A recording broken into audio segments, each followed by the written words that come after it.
Welcome to the Model Health Show. This is fitness and nutrition expert Shawn Stevenson, and I'm so grateful for you tuning in with me today. I am so excited about this episode. I grew up just being a big fan of sports and of the Olympics. I would watch all the Olympic Games, and all the way back, I believe it was 96 in Atlanta, and my mom even went to the Olympics to work there. Right, she was definitely not an athlete, all right, but she was there working, and she brought me back this USA track jacket, but it was like extra big and fluffy. I think it was like a double X, whatever, but I rocked that bad boy, all right, and it's just really a cool experience, just growing up and just really idolizing these different athletes, the dream team, and just seeing human performance. And of course, I grew up playing sports as well. It started off just in the neighborhood, running, racing each other, playing basketball, literally, living in, some of the kind of bad, quote, bad neighborhoods that we lived in, literally playing basketball with the crate pinned up on a light pole. And that was our hoop, in the alley, and just having fun out playing. And we would play literally, if we find a basketball court, we might play for 4 hours straight, maybe get a little bit of water. But when you drink water, when you play basketball that long as a kid, you don't just drink it, you inhale it. All right. And that water fountain at the park that's like spraying straight up in your face, like you inhale that water. And, just doing that to get into high school and playing football and running track. But that's where things took a turn for me. Literally, I was coming off the turn on the track. There's a curve and there's a straightaway. And I was 15 years old, sophomore in high school. And I was coming off the curve into the straightaway. It was about to be my 16th birthday. My hip broke. I broke my hip from just running. Can you imagine? No trauma, no impact, no fall, but just running because my bone density was so low. And my aspirations of being at this high level of competition, whether it was the Olympics, whether it was, just playing college football, my aspirations were really just vanquished. And I continued to try to figure things out, but my body just was really breaking down and not participating with me in my plans. And so I just left all that behind me, and I continue to be a fan of sport, but I was really watching from the sidelines as my health began to go down further and further. And I didn't yet have the audacity to say no, to get outside of the box of what I was thinking was possible, because all I knew was that my body was going in one direction and my goals in life were going another. So I was just quitting everything. And I continued to stay in school and to work on my education, but I was really lost in my identity of being an athlete my entire life. And my love, my struggle brought me to a place of really having the opportunity to help people with their health and wellness and to help athletes with their health and wellness. And huge shout out to all the athletes listening to the podcast right now. We've got listeners at every level, whether it's high school sports, college sports, professional athletes in Major League Baseball. Shout out to you guys. Major League Soccer, the NHL, the NFL, the NBA. We have listeners in all of those incredible areas, and just a big shout out to you guys. But my mission became to help fuel those athletes and the future generations of athletes and those aspiring athletes who might be considered to be, quote, over the hill, to have another shot at participating in the sports that they really love. And so it's my greatest gift was losing my health and not being to participate in the sports that I love. But now today, guess what I do? I'm at the track. And I'm at the track training, and I bring my kids along with me. My sons are crazy fast. It's actually scary, how fast they are. And they just grew up around me because after I regained my health, I was able to participate. And I'm not out there and I could.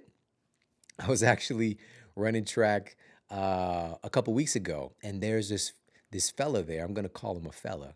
He's an older guy, and he's 70, and he participates in the Senior Olympics. And I was doing a 200-meter sprint, and he came over to me. He was like, "You could participate in in your age bracket of the sprints. I'm sure you can. I think you would actually win." I was like, "Ah, stop it." And But just to hear that kind of thing, like there's always competition. There's always way that we can play and engage and to use our incredible bodies. Like, what are we training for if we're not able to get out and have fun, right? And so just all of this to say, and just to show you how excited I am, we have on an Olympian today. But she's not your average Olympian. She's a summer Olympian, and life would have it, she would become a winter Olympian as well. And her story is so unexpected, so improbable for her to achieve both of these things. And you're going to hear more about that today. And what's so cool, again, is like she's somebody who listens to the Model Health Show. And so for me to be in a position to add value to her life as an athlete, it just makes me so excited and so grateful and so happy. And again, just very, very pumped to share this with you today. She's a really incredible person, and she stopped in here to our studio to hang out with us. So I think you're really going to love this. But another big thing about this athletic equation is obviously it's not just the nutrition. It's not just the exercise and the movement and the training. It's also our sleep. It's also our recovery. And I've got so many athletes out there, and also just everyday folks who are just wanting to optimize their life and to be the best version of themselves. I've got them creating their own sleep sanctuary, right? This place where just relaxation is overflowing, and creating an environment where it's easier to fall asleep and stay asleep and get optimal, efficient sleep cycles. And one of the things that actually can be an issue for people is their bedding, is their mattresses themselves, and also your sheets. Your sheets can be causing you issues with your sleep, crazy as it sounds. And so what I've found, is so grateful for this because I love them so much. I found some sheets that are hypoallergenic, thermoregulating, moisture wicking, antimicrobial sheets that ensure that your body is not getting overheated, because thermal regulation is a big part of sleep, and your body being able to reduce its core temperature in order to facilitate hormone release, enzymatic processes. If we're running too hot, this could actually disturb our sleep cycle. We've got many studies showing this now. And now we have access to these incredible sheets. They feel so good. It's kind of like that Tony, Tony, Tony song, When I Get Into the Bed. It feels good. It feels like that. And I can't describe it to you. It's something you have to experience. And the great thing about these Attitude sheets, they're organic, 100% organic bamboo lyocell. And so they're not using conventional materials that are usually used, even for the most quote expensive and luxurious sheets that are utilizing cotton. This bamboo lyocell is great for the environment. This is efficient, and it uses far less water in the growing of the plants. And the way that they feel, you just can't put words to it. It doesn't even compare to cotton sheets. And so, and also just the antimicrobial part is a big thing as well. And we'll be talking about this more as we move on in some future episodes. But I just want you to know that this is something you have to experience, and you have the opportunity to do that right now with Attitude. And what's so cool is I've been talking with them and seeing, number one, let's get a discount for my audience. So number one, I got you a discount. All right, you get 10% off all of their incredible sheets, and also they have pajama jammy jams as well. And you get 10% off everything. So that's number one. Here's what's also cool. There's a 30-day sleep trial. So you actually get to sleep on these sheets for 30 days. Sleep on it, dream on it. And if you don't love it and think that this has just radically upgraded your sleep experience, you could send it back for a full refund. All right, so there's nothing to lose, every pleasurable sleep morsel to gain by popping over and checking out Attitude. Get yourself some of these sheets. It's attitude.com/model. That's ETTITUDE.com/model. Get 10% off and the 30-day sleep trial as well. All right, pop over there, check them out. Attitude.com/model. Now let's get to the Apple Podcast Review of the Week. Another 5-star review titled Keeps Me on Track by Pink Flamingo 823. I love this podcast. It's so informative. The guests are amazing, and your voice is so easy to understand. When I feel like cheating on my diet or feel unmotivated, I listen to an episode and I get back on track. I'm also happy to share a birthday with you. Hey, my birthday twin. Thank you so much for sharing that review over on Apple Podcasts. I appreciate it so much. And please, guys, if you've yet to leave a review for the show, please pop over to Apple Podcasts and leave a review. All right. Or whatever platform you're listening to the show on. Or if you're watching, hanging out with us in the studio on YouTube, make sure to leave a comment below the episode. Let me know what you thought of this particular episode. And on that note, without further ado, let's get to our special guest. Our guest today is Phylicia George, and she's established herself as one of the top athletes in the world. She's an Olympic medalist, 3-time Olympian, 4-time national champion, and is a dual sport athlete, accomplishing the rare feat of competing in both the Summer and Winter Olympics. In 2018, she was also the recipient of the Female Track Athlete of the Year. And in her time in college, she studied biological sciences at the University of Connecticut, graduating summa cum laude, and still holds the school's record in the hurdles. She's a strong advocate for holistic wellness as well as the empowerment of young girls and women. She works to inspire those around her to dream big and to follow their passion towards living the life they truly want. And now we're going to jump into this conversation with our incredible guest, Phylicia George. You know what's so crazy is that here in the U.S., we don't think about Canada like churning out, you know what I'm saying? No offense. Yeah. But there are some incredible athletes. We tend to think of like hockey. Yeah. Right? And so when I heard about you and the things that you've accomplished, like it really tripped me out. And I just was like, I got to look into this further. And so obviously 2-sport Olympian, which we'll get to in a moment. But how did it all get started? Like what... Were you just like a kid running around playing sports? Like, how did you get into sports? Yeah. So earliest memories, I used to like race my dad in parking lots. Like we would be leaving stores and I'd be like, hey, let's race to the car. And, it started off with him beating me and then slowly I get faster and faster, But in elementary school, we would have play days. And I was like fastest like kid in the school. I'm out there beating the boys. And so, it just kind of built from that. People always tell me, like, you should get a coach, you should do some training. And eventually I went to York University, which is a university in Toronto, got a coach and started training when I was about 15, 5 days a week. Wow. Yeah. I remember, so school used to finish at like 2:45. The bus to get there would maybe get around 3 o'clock. I'd have to like rush to the bus, and it was like an hour and a half bus ride every single day to get to the track to train. Are you serious? Yeah, and I'm 15 at that point. But it was like, to me, it was like a huge Oh, wait, deal. hold up. This is live. I said, are you serious? And Siri jumped on. Yeah.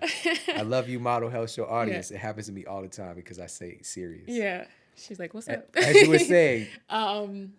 Yeah, hour and a half bus ride every single day. But that was my first time like using public transit, so it was a big deal for me. Yeah, I was like super excited about that. I get to go there all by myself. It was cool. But yeah, 5 days a week, take an hour and a half bus ride to get there every day. And that kind of like popped things off for me in track world. Wow. So how did school fit into that equation? I was in high school at the time. Yeah. So, I would do a full day of school and then train after that. So I think training was like from 3 to 6, and then I went home. Then I did my homework and did all of that stuff. Yeah. Holy moly. Yeah. Wow. And I was playing basketball and volleyball too. I was like the kid that just did everything. Yeah. My dad's a teacher, so education was like super, big for him. Always had good grades and, doing it all. So what do you think about, because this is so cool, what do you think about like specialization for kids today? Because like I hear a lot, like just some of the great athletes that I know, they like did a lot of stuff. Yeah, exactly. I really believe like you need to learn how to play. Like play and have fun. Yeah. And I think a lot of kids are getting into specialization really early. And then it's so focused on the training and the technique. And I think we each have a very special way that we personally move. And when you're playing and when you're having fun and, if you're just like playing basketball down the street, you're learning your specific movement. Yeah. And so sometimes I actually think training can take away from that.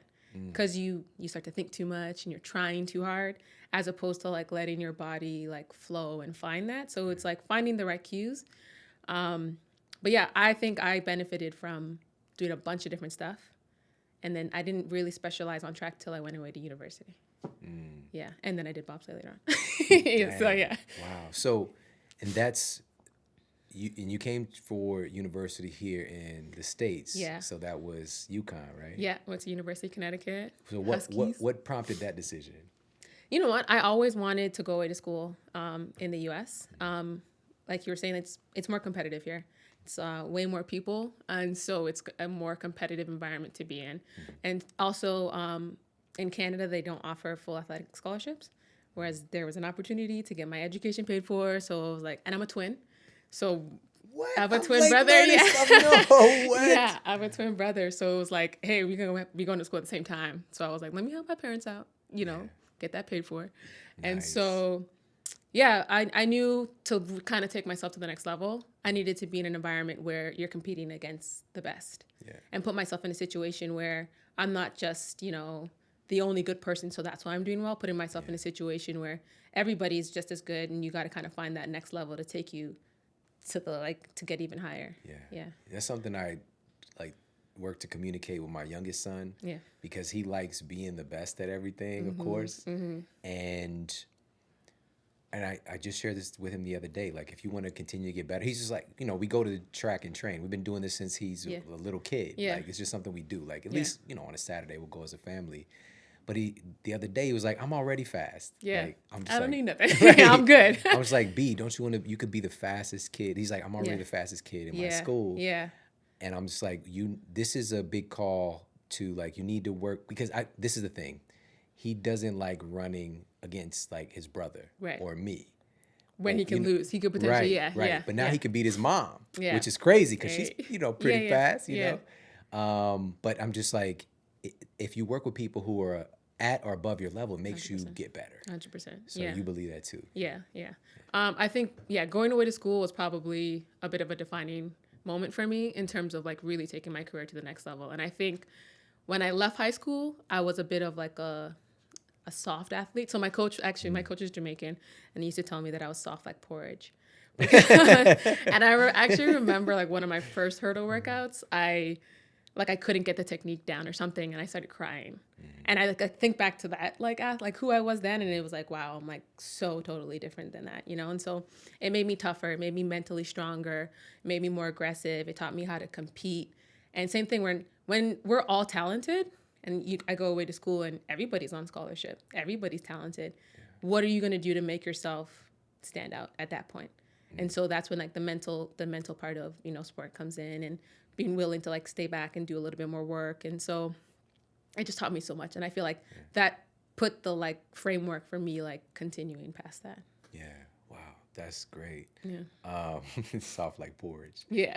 Dang. Yeah. But so I'm just curious, and I just got to know this for myself. Why hurdles? I just got to preface by, it's like you're running, but I'm just gonna throw these obstacles in your way. Yeah. It's just like it's a trip for me. Sounds like a crazy person. That's 100%. Yeah, I started as a sprinter. Yeah. And I just wasn't seeing the success that I wanted to. I was young. But my coach was like, why not? Let's try hurdles. And I actually started as a 400-meter hurdler. Wow, that is what you want to talk crazy? That's crazy. Yeah. So I didn't love it, but I was seeing success with it. Yeah. And I more so have a body frame for the 400-meter hurdles than the 100-meter hurdles. But then I tried the sprint hurdles, and I don't know, there was just something about it that I loved, how aggressive that you had to be. In the 100-meter hurdles, there's no giving 90% because you're not going to get to the next hurdle. At every effort, you're giving 100% and you're kind of just going all out. And it's about being fearless, because I'm standing at the start line and I see 10 obstacles in front of me. And it's like literally just have it in your mind, like, I'm going to attack every single hurdle. If I have to knock it down, I'm going to knock it down, but I'm going to just sprint through these things. And I just loved that feeling of like fearless, almost being just courageous. Yeah. So yeah, that was it for me. So when did you make that decision? Was that high school or was that college? High school. So I'd say my last year of high school, I was focused on the sprint hurdles. I was also sprinting as well. And then I got recruited for the hurdles. Okay. And so college, I definitely was more so specializing at that point. Yeah. But I've always kind of had a lot of range. So I was on the 4x1, I was on the 4x4. I ran the 200. So, conference, I was like, I'm going to get y'all as much points as we need. Like, I'm going to do it for y'all. So, and then even after I've been sprinting, so I kind of do everything, but the hurdles have been my specialization since university. Awesome. Yeah. Well, this is where the story gets really remarkable. Yeah. You went to, is it two Summer Olympic Games Yeah. thus far, Yeah. right? Yeah. So that first one, how did that come about?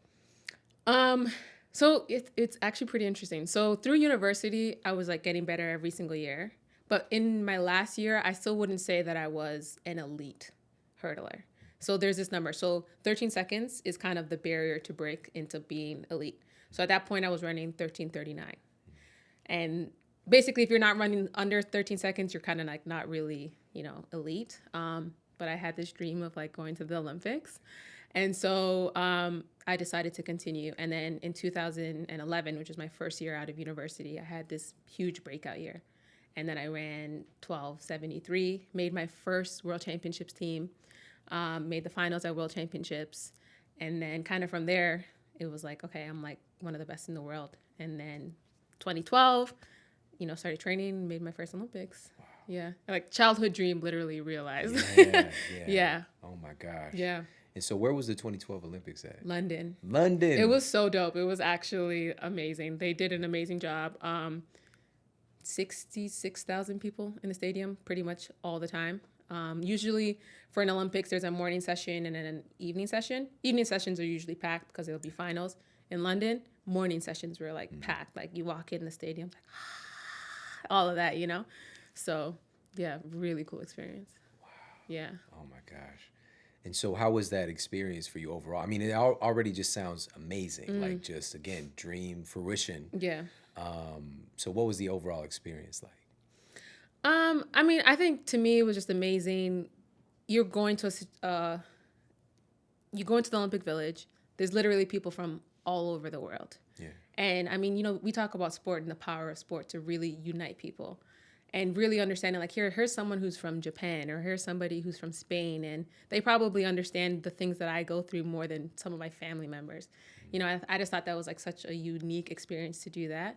And then, going out and competing with the best in the world and really like standing at a start line and understanding like I am one of the best in the world and I belong here. And I think that was like a really cool experience for me. And then making an Olympic final in my first year, where like 2 years ago, people were kind of telling me like, you should quit track. Like you're not really at that level. People were telling me I would never make a Canadian team. And so to make an Olympic final in that first year it was just like super surreal for me. Yeah. Wow, that's powerful. And you found yourself being really the top female hurdler in your country by the time the next Olympics comes around, right? Yeah. For Rio? Yeah. Yeah. Heading into Rio, I had gotten injured actually right after London. So those few years were a little bit of a struggle. And so getting back to Rio was actually a unique experience in and of itself, where it was kind of like a lot of lows. And then making it happen for Rio and getting back to being the top, in Canada, winning national championship that year, and really understanding like the work that I had to do to kind of get back to that place was like super unique. And I was really proud of myself through that. And, I think injuries there's a silver lining in everything, and every challenge that I've had, I think has made me stronger and better. And I've learned so much about myself through injuries. And doing rehab programs, I kind of fixed a lot of the small little things, that I had that I didn't even realize were issues. Yeah. But getting into Rio and then making my second Olympic team, it's cool. Wow. So, and this is so funny that I hear this as a thread for like the best athletes is like there are these moments where like, injury or something takes place that really kind of makes you question. Yeah. And makes you start thinking differently. I know even myself having experience of just thinking like, it's crazy thoughts like I'm not going to get better or I'm not going to get back to that level that I was at. Yeah. So you were going through that kind of... I think that's the hardest part about being injured. It's the like confidence in the comeback. Yeah. And because in track, or I think in sport in general, there has to be this like unwavering belief in self. And in track, it's an individual sport. So I don't have no other players to rely on. Everything is about the work that I've put in and my own execution. And so you have to stand at that start line like I can beat every single person on this line, and believe it to your absolute core, you know? And even if you don't, but you have to, and then I got to stand on the next line. Even if I've lost a race before, it's like, I can beat every single person here. Like, you have to really trust in your ability. And then you get injured and you start running again, and you're not running the times that you were running previously. So I think confidence is probably one of the hardest things to like build back. But for me, I was using all the like baby steps that I was making as like, oh, I'm killing this. Like, oh, I'm doing this plank so good. Any little victory that I was having, I was using that to like build me up and build me up and build me up. And I mean, it takes a while to get that confidence in competition again, but I mean, it's a high like no other when you feel it, you know, when you feel it back. So Yeah. And so, well, this is where the story gets even more interesting. we're taking And turns. This and is turns. where, I picked up your story. Yeah. And, I just thought it was fascinating, being from where you're from, your background. So if you could share too, your, it's Grenada, right? Grenada. Yeah. I'm sorry. Small island in the Caribbean. Yeah. Most people don't know about it, but I still think it's one of the most beautiful islands in the Caribbean. It's maintained a lot of its like natural beauty. And so, yeah, both my parents are from there.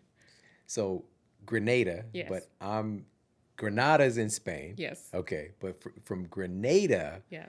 both your parents are from there, and they moved to Canada. Yeah. All right, so they moved to the Six. Yes. Toronto. Yeah. Okay. T.O. And so were you born there? That's I was where born you in Toronto. Yeah. Okay. Yeah. And so it's you and twin brother. Yeah. And obviously it's cold up there. Yes, It's it is. It's a big change.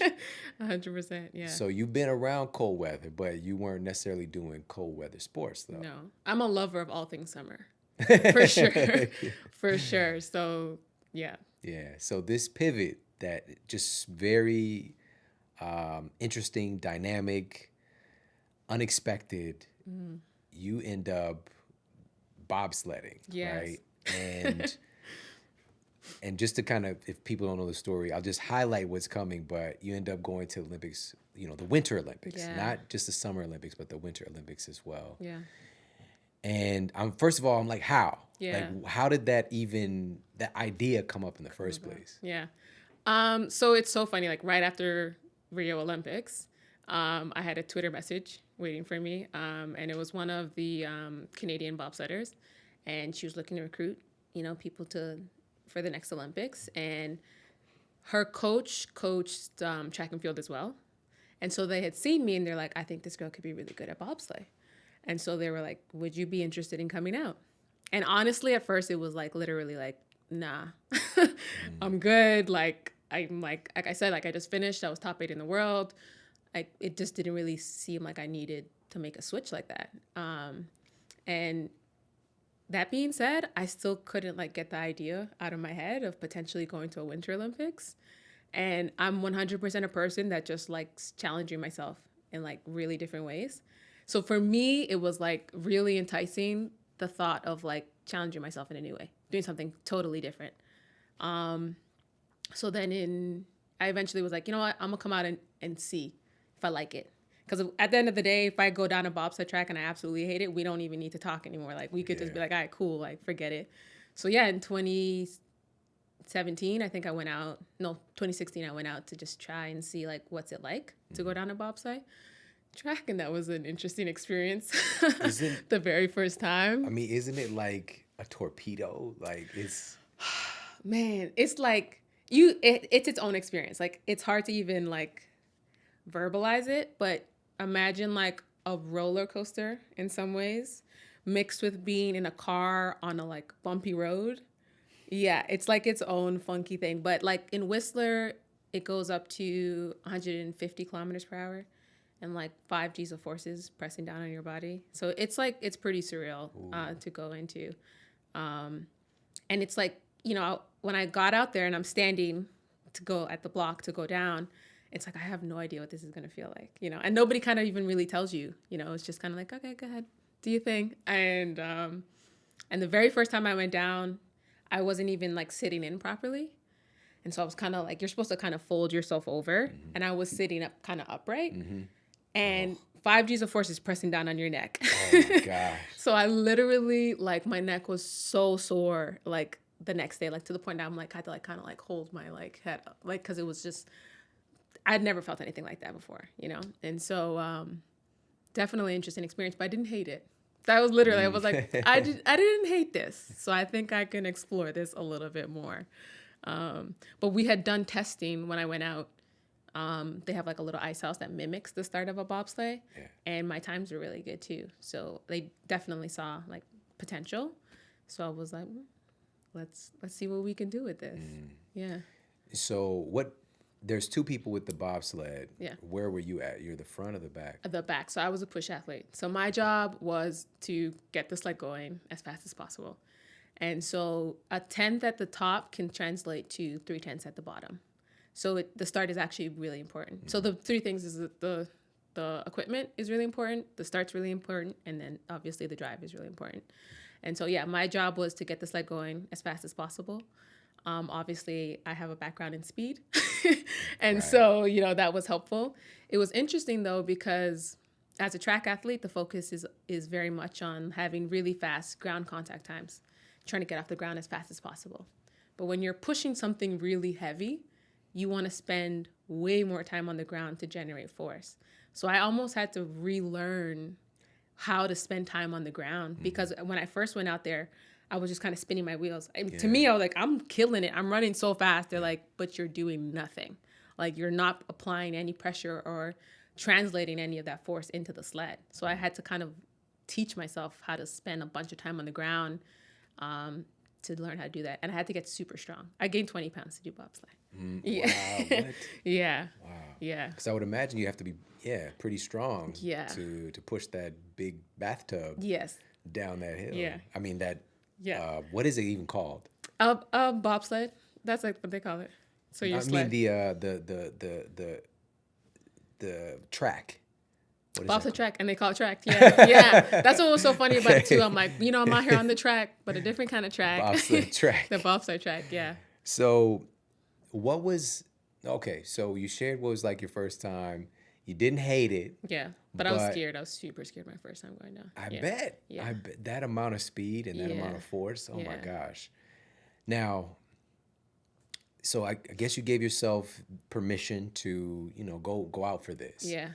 Now you coming from being really the best in your country, in your sport, and now where are you at in this bobsledding hierarchy? Yeah. So I was living in Baton Rouge at the time. I packed up all my stuff, put it in storage, and I moved to Calgary to start training for this. So like literally packing up my life to be like, this is gonna go on hold. I'm gonna go out here and do this. And I think there was about 6 other girls that were already out there and had been doing it for years. And we did testing. I think after 2 weeks of me getting out there was testing to make the World Cup team. Wow. Yeah. And so I ended up finishing 5th on the team. So that was enough to make the World Cup team, but not enough to be competing. And so I was traveling with the team and learning how to push, learning how to do everything, but I wasn't given the opportunity to compete, which was so hard for me. The one thing I love about sport is competition. Yeah. Like, I want to go out there, and if I'm training, I want to compete. And in track, I've never had the situation where I'd only be training, but I wouldn't be competing. Yeah. And so I had the job initially of being a spare, which is basically like the alternate. But my job on race day was to like collect people's clothes and to like bring the sled to the top of the hill and to do all this like extra work to support the teammates and what they were doing, the racing teammates. And I'm like, I'm gonna be the best teammate that I can be. But at the same time, I was like, this is so much motivation because I'm not collecting y'all clothes for like much longer. I'm gonna make sure I'm gonna get this spot on this team. Yeah. And there's only 3 sleds. And so there's only 3 spots. And so I knew I had to be one of the top 3 in order to make, the Olympic team. And yeah. Wow. So, I mean, what was going on for you psychologically, like in your mind? Again, like you're at the top of your game over here, and now like you're not getting the opportunity to even be, in the competition. Like, what kind of stuff? Because I would imagine you got face to face with a lot of self-talk. Who is Shirley? Who is Shirley? Shirley. Shirley's my homegirl, but not really. I like to personify the voice in my head. I think it helps me realize that a lot of the thoughts that I have are not me. You know what I mean? They're kind of like the socialization, it's every other thing. And sometimes that voice isn't us, it's other people's voices. And so I've personified that person, and that person for me is Shirley. And so whenever I think I'm hearing that self-doubt and that talk of telling me like, you're not good enough, you can't do this, or you should be afraid of this, like that's Shirley. And so I literally would have a conversation with her like, girl, I need you to just take a seat right over here because I'm over here trying to do this.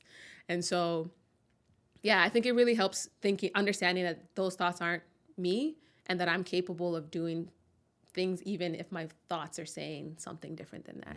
Yeah. Wow. You know, when I first heard that, I was like, we all have a Shirley. 100%, you know? yeah. And I think a good like actual example of this, like in major media, is from the TV show Martin. Yeah. You know, which is just legendary. But Cole had a girlfriend nobody ever saw named Big Shirley. Yeah. Right? And it's just like, Cole, you don't have no girlfriend. Yeah. But it's just like, it's this invisible force. And, you know, if we share these things, you know, with psychologists or whatever, it's like, you get diagnosed with something. Yeah. We all have voices in our heads. Yeah. You know, this is the most incredible thing about the human mind, really. Yeah. You know, but it's being able to understand that that voice is not you. Exactly. Right? That's not, and many of us can get caught up thinking that that voice in our head is who we are. Exactly. And instead, you can even, I love that technique of personifying the negative voice. Yeah. And being able to like dictate, like, now listen, Shirley. Yeah. Or like, maybe Shirley's right. Like to Yeah. have a conversation in your own mind. Because what we're often looking for is external motivation or external conversation to try to fix what's happening in our own minds. Right. So wow, like that's really profound. Yeah. To even go through that process and have what I would imagine also that there might be a bigger like you kind of starting over in a sport. Was there like fear of failure would come up for you as well? Oh, like fear, doubt. I can't tell you how many times I had, like, my friends had to, like, talk me off a ledge of me literally being like, I'm not going to make this team. Like, there's no way. And the thing is, a big thing for me, when I first got out there, I was comparing myself a lot to what the other girls were doing. And so every time you push on a bobsled track, at the end, you can see the time that you pushed. So it's like instantly, I know exactly what I did. And it's a number, so I can very easily compare myself to every single other person.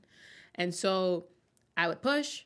Cool, that's my time. Then I would, you know, one of the girls who'd been pushing for like 6 years goes and pushes, and I'm like, okay, cool. Like, that's not as fast as what she did. And it's hard. I'm a perfectionist. I'm like, I think one of the things that make me great is that I will critique myself and try and find how I can be better, but it can also hold you back in a lot of ways. So I'm constantly comparing what they were doing. And I started getting worse. Like, I was getting like worse and worse and worse. And so I eventually made the decision of, I'm not going to look at the times anymore. I'm not going to look at the times I'm pushing in practice. I'm not going to look at the times that those girls are pushing in practice. And really just making the decision to solely focus on myself. And I basically was just like, I can only focus on what I can control. So every day at practice, I would choose one thing to say, like, this is what I'm going to focus on. This is the technique that I want to work on. And if I did that, that was a successful day. Not if I was better than them or not better than them, and just choosing that one thing to focus on. And I mean, I saw myself progress like so fast. And so like, it was like night and day, being able to like take that like judgment and comparison out of the equation. Yeah. And I think that was kind of like a big deciding thing for me as well. Because I in your talk, which we'll put that in the show notes, it was an awesome talk. Thank you.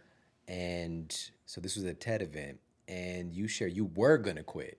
Oh, yeah. I think it was hard because it's like, I know I have a fallback. Yeah. So I was like, I can just go right back to track. Yeah. And literally, so indoor season started in January, and it was like December, and I still wasn't racing. And I was like, I'll just go back to track. I was literally like, I'll just quit. It's fine. Like, nobody, like I can do what I know I'm good at track. I don't need to be like here. And it was hard, like not competing. And then like every time before a competition, like there's a meeting and they're going to say, these are the people who are, racing. And I'm kind of like, hoping I'm going to get to race. And then they're like, say 3 other names. And I'm like, you know what I mean? And it was like, my heart was just getting broken over and over and over again. I'm out here trying my best, but I'm not seeing the results that I necessarily wanted to see. So it was kind of like, I could go over here and do this, and I know I'll be good at it. But at the end of the day, I'm really a person that tries to see the possibilities more than necessarily my current situation. And so I saw, okay, this is where I'm at right now. But I understood that there was a possibility in front of me of potentially being the top athlete on the team, of potentially making the Winter Olympic team. And so, again, I just chose to focus on that possibility as opposed to focusing on the failure that I might see within that. Yeah. And so we're going to share what happened right after this quick break. You've got to hear this story, and we'll share that right after the break. So sit tight. We'll be right back. Growing up, if I thought about chocolate, I think about Three Musketeers. I think about a Kit Kat, Butterfinger, right? I had all these ideas. Hot chocolate, chocolate ice cream, chocolate cake. Those are the things that would conjure up in my mind when I thought about chocolate. Little did I know that chocolate itself, the original root of chocolate, which comes from something that's botanically a seed, these cacao seeds, was one of the most healthy foods in the world. Listen to this. This was from a randomized, double-blind, placebo-controlled trial that was published in the American Journal of Clinical Nutrition, found that polyphenol-rich cacao or cocoa, without the sugar, has remarkable prebiotic effects on the human body. So what the study found was that folks who were consuming this sugar-free cacao flavanol drink for 4 weeks significantly increased their ratio of probiotics or friendly bacteria, bifidobacteria, for example, while significantly decreasing their class of firmicutes, which is associated with fat gain. So there's certain types of bacteria that are associated with gaining fat. And these firmicutes, so the saying in health right now is that if you want to be firm and cute, you got to reduce the firmicutes. All right. I didn't make that up. Somebody else did. All right. But the bottom line is, wow, it has a really powerful, remarkable impact on what's happening with your microbiome. The study also found that it was able to reduce levels of systemic inflammation measured by something called C-reactive protein. And if that weren't enough, cacao also has these compounds that have a really powerful influence on our mood, like anandamide, which is known, like that translates to mean bliss chemical, right? Serotonin, tryptophan, these precursors that help your body to produce things like melatonin, right? That helps you to sleep better. It goes on and on and on, but the quality matters a lot. And when you can get real chocolate into something that is even more health giving, you've got something really special. And that's what they have with the new chocolate Organifi Gold drink. So they've got the chocolate along with their incredible, delicious turmeric formula. And as you know, turmeric has very powerful anti-inflammatory properties. And it also has been clinically proven to have anti-angiogenesis properties. So this means that turmeric literally has the ability to cut off the blood supply to cancer cells, all right? And we all produce cancer cells every day, but a properly functioning immune system and being able to regulate this angiogenesis, which we need, but we need at certain levels, is incredibly important, and food can help to regulate that. So I'm a huge fan of Organifi. Now they've got the new chocolate gold. All right, so pop over there, check it out. Just released, just delicious. Organifi.com/model. You get 20% off that and everything else they carry. All right, so head over there, check them out. Organifi.com/model. That's ORGANIFI.com/model for 20% off. And now back to the show. All right, we are back and we're talking with Olympian, two different types of Olympian, Winter Olympian, and I guess I'm already alluding to what happened, and Summer Olympian, Phylicia George. And before the break, we're talking about your experience. You were going to quit this mission to be a part of the Winter Olympics, and you shifted gears, though. You began to focus more on you, to stop focusing on the times and just focusing on yourself and improving. And something happened. What happened? What kind of changed the course of this experience? I just started seeing myself get better and better through not comparing myself to other people, really focusing on, the things that I wanted to focus on. And I finally got an opportunity to race. And I'm a different person when I race. Like there's a little bit of an alter ego that comes in. So I knew, I was like, if you guys give me one chance, I'm going to show you guys what I can do. I'm going to use this opportunity. And I did. They gave me an opportunity to race, and I was like, I'm going to do everything I can in this opportunity to show them, like, I deserve to continue to race, and I deserve a chance on the team, the Winter Olympic team. And we did great. And I had every single World Cup race after that race. And then made the Winter Olympic team. I think it was announced in February, of being on the Winter Olympics. And so where was this at? The first race? Yeah. No, the Winter Olympics. Oh, Pyeongchang, South Korea. Oh my gosh. Yeah. So now you're in South Korea. Yeah. And representing your country. Yeah. In Olympics and Winter Olympics. Yeah. And so, and I just want to make this clear, like, what did this mean for you? Because this is rare. This has never happened before. Yeah. Because of some specific things about you and your story. Right. Right. I think there's been some athletes who've done both the Winter and Summer Olympics. Right. But not like you. Right. Yeah. So I was the first Canadian Black woman to compete in Winter and Summer Olympics, which I actually didn't even realize would have been, when I first started out. But yeah, it was huge. Like I did it, and then people were starting. I was like, oh, that is super cool. I didn't even know that. But man, I think even I had some like young girls like messaging me and talking about like, hey, I want to do bobsleigh, or I want to do, a sports that you wouldn't traditionally see. And I'm like really big on people just opening up doors, and like I said, people seeing possibilities. Yeah. And so for me, it was like a really cool opportunity to be that, person that someone could potentially look at and see like, hey, that's an opportunity I never thought about, or a possibility I never thought about, but now, that's on my radar, something I think I could do. Yeah. And so in the Olympics, yeah. This is, again, a huge stage. You've been in huge stages before, but I would imagine that this felt different. And it was also, cold. It was really cold. It actually was freezing because with the wind chill, it was like, I don't know, close to like minus 30, well, Celsius. I know you guys do Fahrenheit. Yeah, I mean, you already have thrown out kilometers. Yeah. I'm just like, Oh, yeah. But I respect that. Yeah. It's all good. But yeah, it was cold. But yeah. So it was cold. It was different. I would imagine, you got the butterflies running, but what happened? Like, how did it go? Yeah. I know the answer. Yeah. So bobsleigh is interesting. You do 2 runs on 2 days. Yeah. So, and then it's the cumulative of the times from that. Yeah. So the first 2 days, our runs were okay, but we finished in 5th. And I had never had the experience of having to like go home, sleep, knowing, okay, this is the position that you're in, and then you got to come back tomorrow and compete.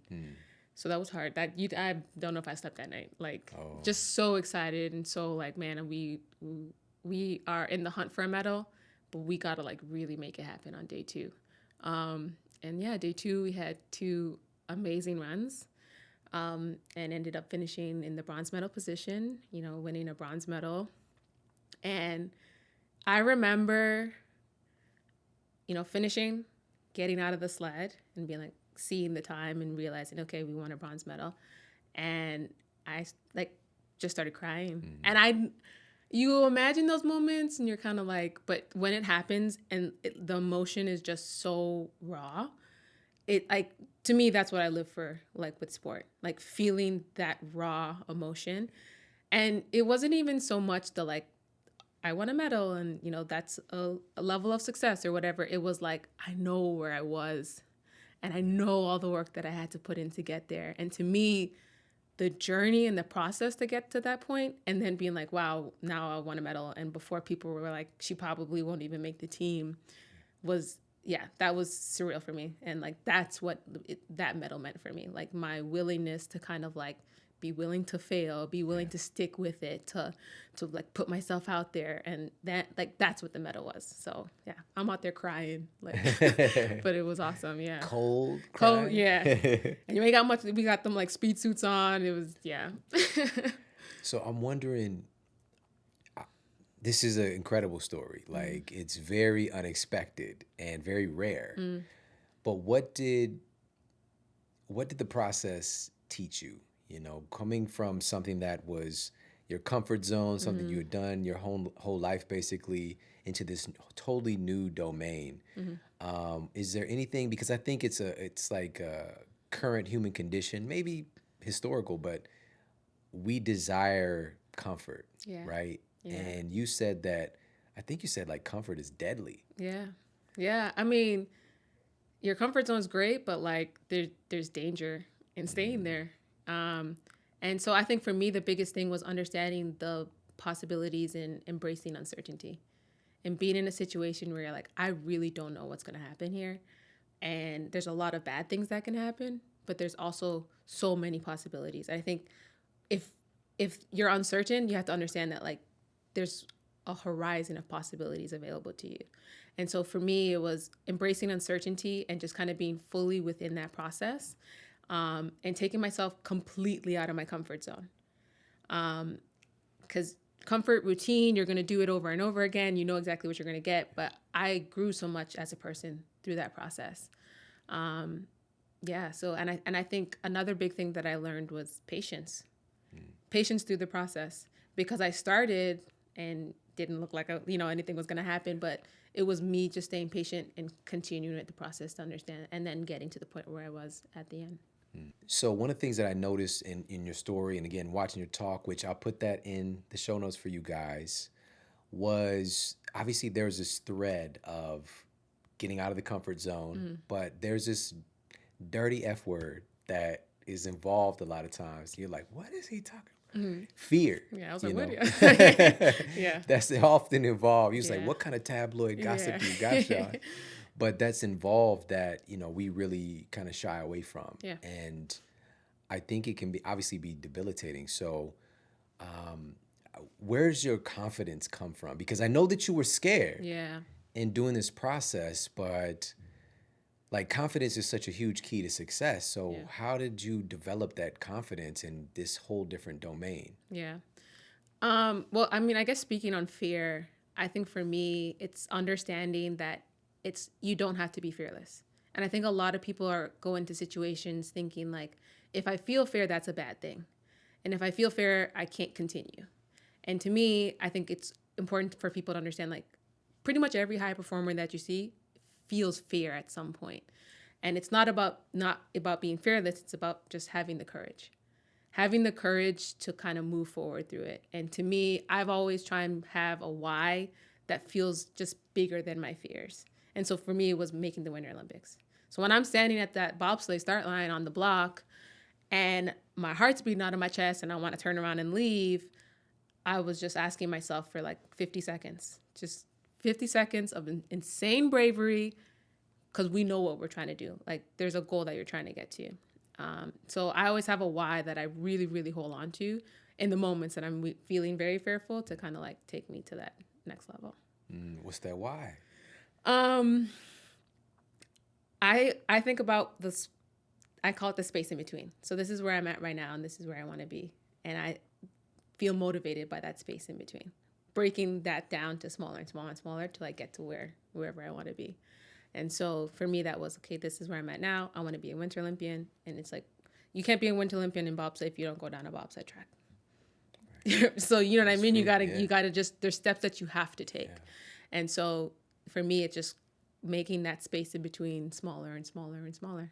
That's such a cool way to think about it. Wow. I love that. And of course, the song came in my head too. The space between. I don't know that song. You don't know that song? We'll play a little bit for everybody. The space between our wicked lives is where we hope to keep safe from the pain. So that was actually the Dave Matthews Band. Yeah. And they've got like some really diehard fans out there. I remember the first time I heard about them was I was working at a casino, of all things. Yeah. I was in college. Well, no, I was in between colleges. That was my experience. And it was the manager of the department. Yeah. And he was like just raving about the Dave Matthews Band, right? And I was like, oh, that's so typical of like this person's character. Yeah. And then, he played some stuff. I was like, oh, that's kind of dope. Yeah. So I remember that song from back then. Okay. But the space between. That could be my new like hype song. Now I know that's my like, goes with my little mantra. Cool. It might not fit, but it might, So I got to ask you too, like, and just for folks that could see us in the studio, shout out to everybody watching on YouTube, your t-shirt. Which we all love. I was like, is this Marato? What does it mean?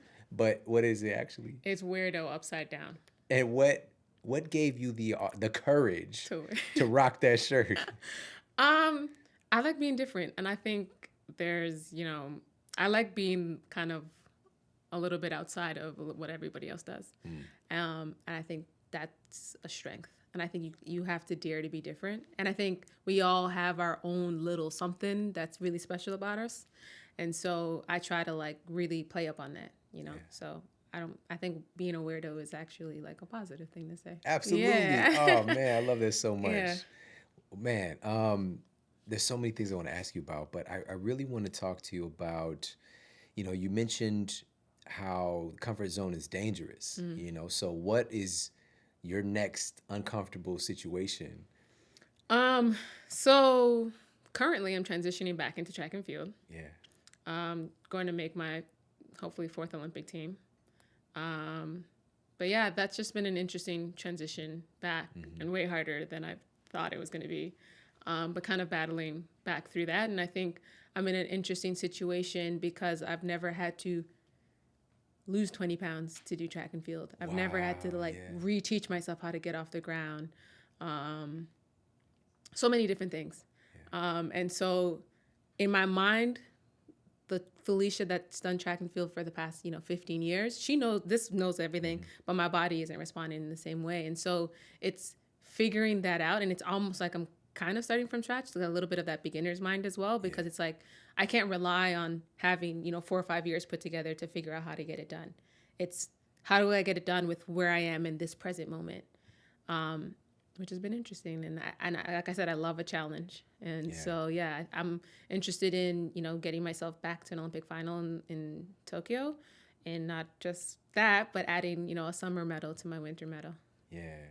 And you're weird enough to do it. Yeah. I love it. I love it so much. But you know what's so funny? When you were sharing the story about learning to spend more time on the ground, I was like, the first thought was like, she's going to have to unlearn that, Because, it's not just the muscle memory, what people talk about, but it's just like repetition is one thing, but also the emotional trigger. Mm-hmm. Like if you emote, like have a deep emotion while you're doing it like you did, it really changes your body, the way that it functions very quickly. It solidifies into you. Yeah. The first year back, it was like, I'm just heavy and spending so much time on the ground. But like I said, in my mind, it was like, this is not how I run track. But unlearning that has been interesting. Yeah. I have no business offering this advice, but it's just the same thing. Like I just mentioned, that emoting, that emotion into the new neuroassociation, the new pattern again. Yeah. Whether it's passion, whether it's, whatever emotion is, frustration, like that changes things in our body so much quicker. Yeah. So, and I'm just excited to see what you do, and so this one's in Tokyo. Yeah. Oh, and I haven't been to Japan before, so I'm super excited. And I feel like they're just going to do the most, like, really, you know what I mean? Really try and outdo every single Olympics that has ever been before. So I'm excited about it. Yeah. And so, but there's so we've got this aspect outside of the track. Yeah. And this was so interesting when we first was talking, like I think you're more acclimated to being uncomfortable than a lot of other folks, just because of the fact that like your home base changes. Yeah. Right? Yeah. I move around all the time. I've been in, Baton Rouge. I've been in Phoenix, currently living in Austin, Texas. So yeah, I'm always in a situation where things are new and I got to figure things out. But I think as an athlete, just through like doing workouts and stuff, you understand that being uncomfortable is not an issue. Like being uncomfortable is not a bad thing, I should say. When I'm going through a workout and, when you're lifting, you're hurting.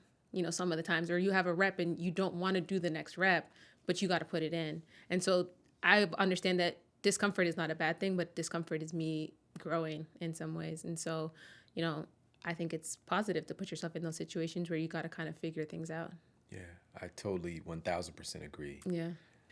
And so just to go back a little bit, you mentioned something earlier, and I just don't want it to go in passing, but with you achieving what you did by, going from Summer Olympics to the Winter Olympics and having like little kids, just like wanting to get involved with what you're doing.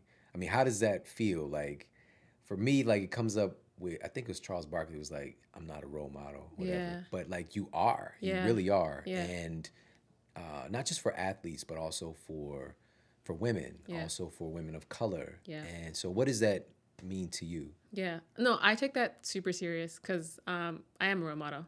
And I think it is still a little surreal for me. Like if I'm at a track meet and, young girls are coming up to me and, can I have your autograph? Or they, want to take a photo with me. But that just shows me, the position that I'm in to potentially influence them. And I think women in sport, I'm actually pretty passionate about this, is really important because I see the things that I've learned through sport. I've learned how to be more aggressive, how to speak up for myself, how to be competitive, things that we don't traditionally lead women towards. And the issue is a lot of young girls start in sport, but they don't stay.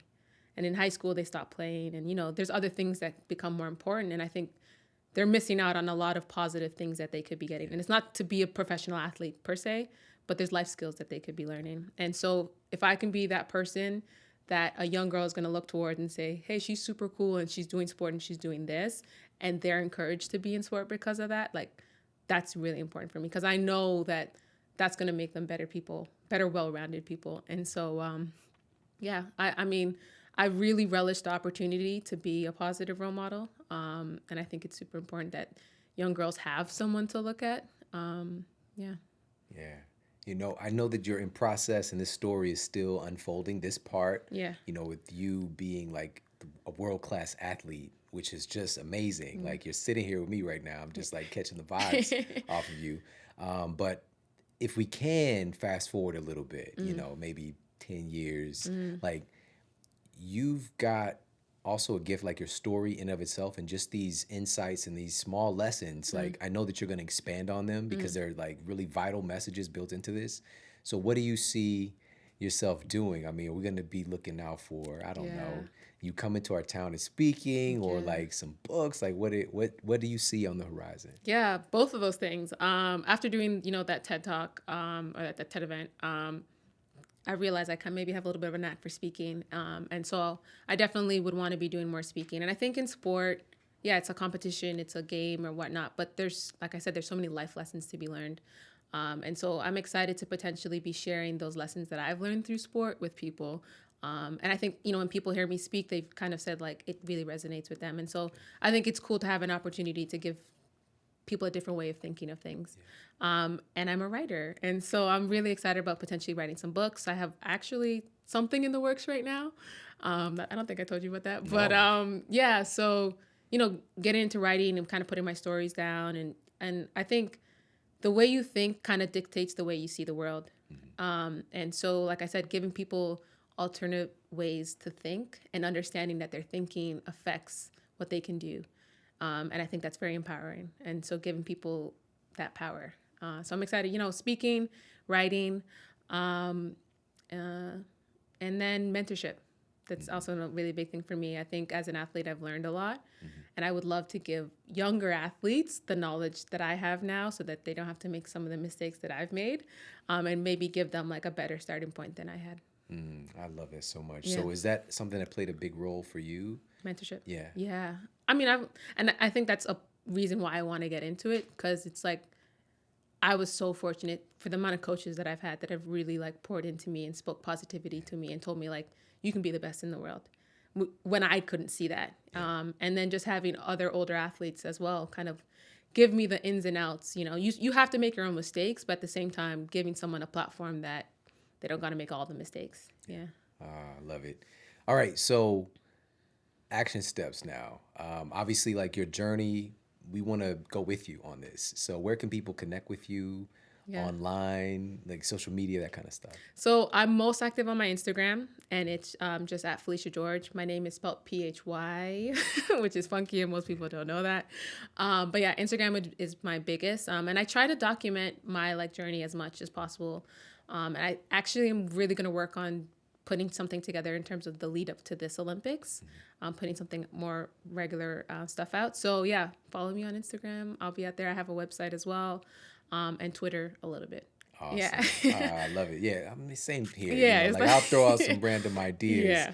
on Twitter, but sometimes I get in a tear. You Yeah. know, like that Twitter. You do a tear. thread. You know, whole I just drop all kinds of stuff. So follow both of us Yes. on Twitter. I'm Yeah. at Shawn Model. So final question for you. What is the model that you're here to set with the way that you personally live your life? What is the model that you're setting for other people with how you live your life personally? Man, I think it's a lot of things. I think one, not being afraid to dream big. And I know that might sound a little cliche, but I think a lot of the times we place these limits on ourselves that we don't even realize we're self-imposed. But understanding that you can dream like way outside of the box and do things that, you know, you might not have even realized. And I never thought I'd be a bobsleigh athlete. I never thought I'd be a Winter Olympian. I never, in my identity, that there wasn't space for that, but opening up space for like way more possibilities. So dreaming big, and I think following your passion, doing things that you love, and letting that kind of, you know, set your soul on fire. Oh, that's so good. Opening up space for possibility. Yeah. Thank you. Just even that one thing, Yeah. so valuable. I appreciate you so much for just even coming to hang out with us today. you. And I'm just really blown away by your story, your audacity to like, I mean, you really jumped into the discomfort. Yeah. You know, like that's the total other end of the spectrum in many ways. And the biggest thing for me today is even personally just asking myself, like, where am I leaning too much into my comfort? And I love the fact you said it's dangerous, you know, because we all have so much potential. And I think that leads to, you know, that making space for more is just about getting yourself into different situations and circumstances. So thank you for inspiring me today. Thank you. And just coming to hang out with us. I appreciate it. Thanks for having me. Awesome. Yeah. Everybody, thank you so much for tuning into the show today. I hope you got a lot of value out of this. Truly, and she mentioned this statement, I've said it here on the Model Health Show before, but I want you to really think about this. When's the last time you did something for the first time? When's the last time you did something for the first time? We all have a tendency to get caught in our day-to-day patterns, our routines, and that's great. Like our success is in the routine, absolutely.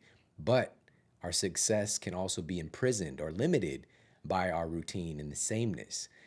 Growth is really outside of that comfort zone and being a little weird and not staying and playing in the lanes. And to do that, we have to just, again, ask yourself that question and just change it up. Try something new, because you never know what thing might just light your life on fire and bring you a new level of joy, of insight, of experience, or quality that is dormant right now. Maybe it's patience, as she mentioned earlier. Like just maybe there's something that is going to help to cultivate that within you and your spirit. That what's so beautiful about these lessons, and I know that she'll be sharing this over the years as she shares her story, is that the lessons from these things percolate themselves into other areas of our lives. You know, maybe that patience you were going after was for your business, but then it translates over into your relationship with your kids or your relationship with your investments or whatever it might be. But those good qualities that we pick up in one area gracefully translate in other areas of our lives. And so I really want to encourage you, think about it. Ask yourself the question, when was the last time that I did something for the first time? And this week, it is my request to you and my homework for you is to do something different. Try something different. If you've been wanting to go and take a salsa dancing class, right? You see the little salsa on Instagram, you're like, oh, I would love to do that. Go and do it. All right, take that salsa dancing class. Go to a different type of restaurant, right? Go to a Granada food restaurant, all right? Go somewhere different. Try something different. Take a different type of class. Listen to a different type of podcast. I know that sounds crazy. I'm going to be here for you. I'm going to comfort you, take care of you, come back. But check out something different that maybe you wouldn't normally listen to, right? There's some weird stuff out there in podcast world. I mean, there's podcasts on Planet Talk, right? If you want to talk about outer space, they got it for you, all right? If you want to talk about solving crimes, unsolved mysteries, got it for you, all right? No matter what it is you're into, you could find something. Or again, listen to something you might not think that you'd like. And I do that from time to time myself, and I find some real gems like that. And so that's the mission, that's the objective, that's the homework. Try something new this week, all right? New class, new experience, new podcast, new type of book, magazine, whatever it is. Just change it up. Give yourself a different input that you normally wouldn't. And I think you're going to experience some growth from that. And we've got some powerhouse episodes and guests coming your way. And if you enjoyed this episode, please make sure to share it out with the people that you care about. Any athletes in your family, give them this episode, all right? Any people who are just like feeling uncomfortable about a new venture in life and wondering, well, like, what's the reward? Or is there any things to be gained from trying something new? Send this to them, all right? I appreciate you so much for tuning in with me today. Take care, have an amazing day, and I'll talk with you soon.